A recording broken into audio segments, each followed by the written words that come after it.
According to Paul McCartney, the loss of John Lennon is still a bitter pill to swallow.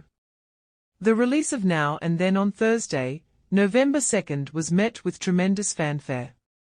The film was created with the assistance of artificial intelligence technology developed by Lord of the Rings filmmaker Peter Jackson. It is the last song from the legendary pop band to feature the band's original lineup of all 4 members.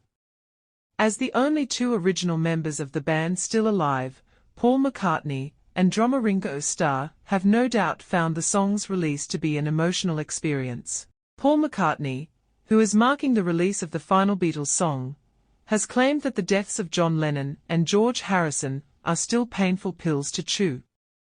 In an interview with The Times, Paul McCartney stated that he never imagined the band would endure, but that he now likes the concept that each member would live forever in the memories of fans and in the music that they made. According to what he mentioned, "I appreciate the idea of not letting go of each other. You are aware of this when you have somebody that you love a great deal. When someone dies, people often say things like, even though they are gone, you don't want to let go, which is a common sentiment. In most situations, the deceased was a family member. They are in your thoughts and will remain in your heart forever. And yeah, that holds true for both me and the guys to a certain extent. Simply looking at images of Lennon or Harrison brought up a bittersweet feeling for him," he added.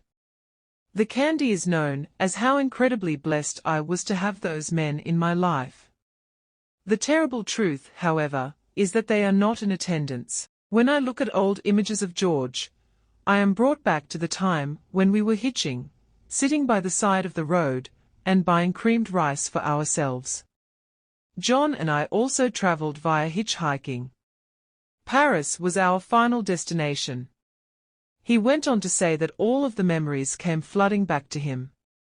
"But oh my God, it's such a shame that these guys aren't here. It's a bitter pill that you have to take in order to enjoy the sweet things later on, you know what I mean. That is the method that I use."